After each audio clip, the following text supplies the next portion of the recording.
Well, Jessie said on Monday that he talked to you before the game about playing violently. Did he really need to remind you of that? No, but I'm glad we did because we want to put our best foot forward and we want to be the heartbeat of the defense, and they go how we go. We always tell each other that and bring that energy, bring that enthusiasm, and just go make plays for one another. What was the biggest difference in your mind between the way y'all played Sunday and kind of maybe some of the performances and performances as a team? Playing together, trusting one another, and playing for one another, and that's the biggest thing. It's like a close-knit group, and it's like a family, and we don't want to let the person beside us down, and that's the biggest thing. And you feel that energy in the locker room. You feel it on our side of the ball, and we just want to go out there and just play together and have fun.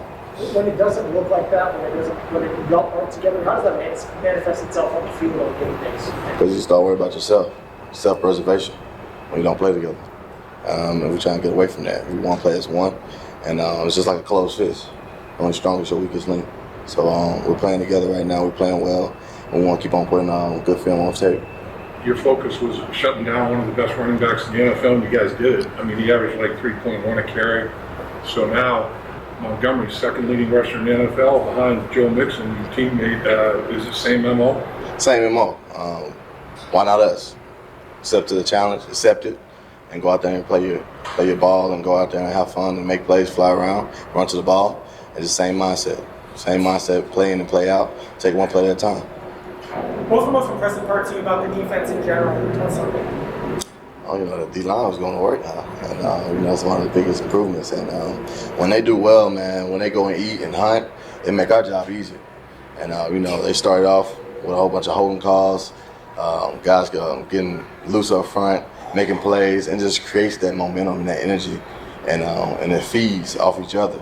And that's what really makes you want to go out there and have fun. And everybody playing together, celebrating with your teammates. Was there a moment this preseason or training camp when you noticed that was just a very different move for defensive tackle? For sure. I see it every day in practice. You know what's going on in front of you. They keep the guys off me, and I'm like, man, I go eat now. But, you see it every day in practice, and we just keep on getting better and growing as a group. So it's fun to watch. There's been an emphasis on turnovers, punching the ball out. You had a great view. It looked like you had a great view of what Pat did to Cook, and kind of run through what you saw and what that means. Oh yeah, he said 10 plus attempts in the weekly breakdown, first and second down, and that's one of our defensive goals. And we were stripping the ball all day, and when I saw that play, the last play, I saw the ball out, and I'm like, man, game over. And why not us? Like, put it on the defense, go out there and make a play, and that's what we did. And I'm proud of those guys. And we just got to keep on building, like I said. Big thing. As a defense, how are you guys preparing for potentially seeing two different quarterbacks, and especially with Justin Fields kind of limited reps in that first game, only 5 snaps, and other than that, you're just going off of what he did in college? We just go do our part, and we will play our calls, read our keys, and that's all we all can do. We know they got quarterback controversy, and we go play who's in there, and play against who's in there, and really just read our keys, because we know it's a different type of offense for both of them. We got the zone read with Fields, you got more drop back, play action boot with Andy Dalton. So he got a quick release. He want to get out his hands fast so he won't make mistakes. So we know the indicators on those two different guys and what they bring to the team. On Sunday, you have to create your own energy, being on the road for the first time. How much talk is there among the defense that let's shut the crowd up? They're going to be into it their first game with a big crowd. How much talk is there among the defenders about that? I think the mindset is we about to take over. We're going to take over the city. And we want to go out there and make plays and take over the field and take the field. Every play in and play out. And look to your guy, we at war now. And so we're in our Fox show, we're going to battle, and that's our mindset. What have you heard from fellow Ohio State guys about how Fields looked last year? Did you do a lot of recon work, or did you ask folks about it before the game of the year? No, I watched, Buckeye. I pay attention, watch a lot of ball. I know he can make some things happen on his feet. And he want to make extend plays, like I said, be strong in the pocket. And so, he's a smart guy, nifty guy. Want to go out there and make moving passes, zone read, give what the defense gives him. And he just go try to make a play for his guys. So, he plays with a lot of enthusiasm and heart. And he just love ball. Did you know anything about him before he transferred to Ohio State? Oh, he went to Georgia. But no, I was already gone. I was in my years in the league, so I just knew when I turned it on, it was Buckeye time. So he's a Buckeye, so I was a Buckeye. So when he stepped in that door. What does Robinson do best the receiver up there in Chicago. What's his game about? You know, he's a savvy vet. You know how to use his body. You know how to set up his routes. He takes what the defense gives him, and he just got strong hands, big catch radius, and he's one of the playmakers. And that's where the ball is going, and the tight ends too. So that's what he does well, and that's why he's one of the guys. Lou and Zach both kind of emphasized the fact that you guys didn't have any explosives on Sunday. How much of that is just performance-based, and how much is that is the cohesion and you guys just being more familiar in this defense? It's film study. We out there, you see the formations, you know what's coming to you in the situation, and really trusting one another, and just replacing with different defense that we do. If we're taking a middle field safety out the post and going to grab something in the corner, replacing. So it's just trusting chemistry. As we gelling together, we're growing together. It's getting better and better. So we're excited about that part. And it was on the defensive dudes and the DB dudes, no explosives. And that's what we did, and that's one of our goals. So it's a check mark off the check sheet, and it's the next one up. So, is there one thing in your mind where if the defense does this, we'll be fine? Maybe this isn't perfect, this isn't perfect, this isn't perfect, but if we do this one thing, we'll be good. We won't be perfect always, but you know the human nature seeps in. But we always just say next play mentality. If someone giving up, go make the next play. The next play is the best play, and it's the most important play because it's the next play. So it's always that mindset. As a unit, how do you think you guys did tackle on Sunday? And we tackle well.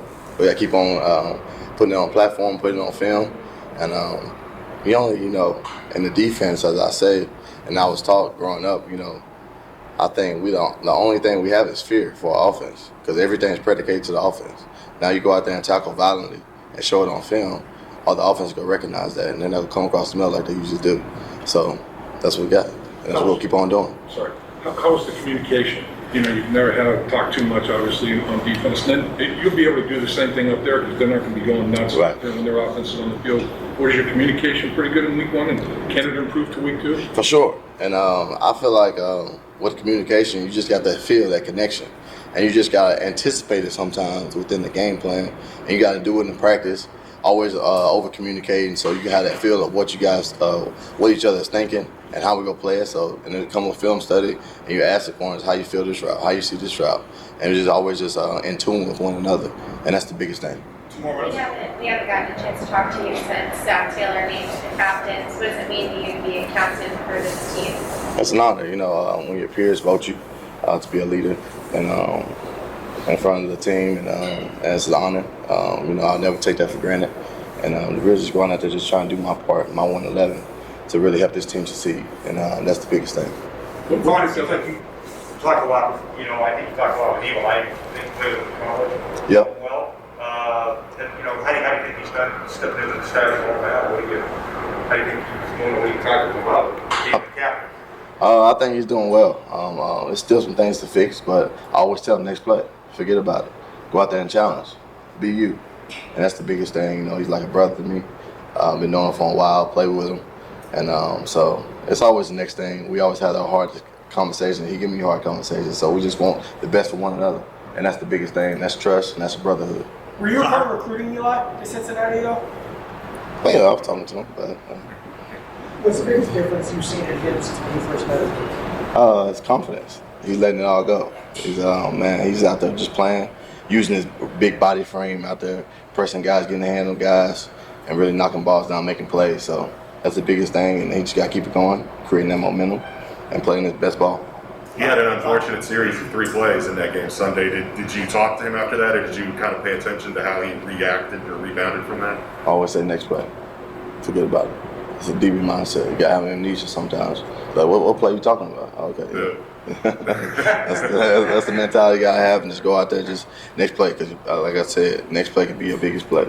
Step in front of a ball and take it 99, 89, so however. So, always. Vonn, there's a report out that Ricardo Allen is going to miss a little bit of time due to an injury. What does he mean to this defense? I can't really speak on injuries, no man. Not the injury, just what does he mean to this defense? It means a lot. You know, he's a savvy vet, always giving his perspective, always like picking in mind knowledge of the game, on and off the field, you know. He's a great businessman too, so he helped me out too. So I'm like, man, he's like a brother, always a phone call away, but he means a lot. You know, he's a cornerstone of his defense. We always lean on him for his advice and everything. So he's been doing it a long time at a high level, and it's what a nugget to have on the defense. Some leaders lead by example, some leaders are vocal, some leaders are both. What kind of a leader are you? What's your idea of leadership? I feel like I'm both.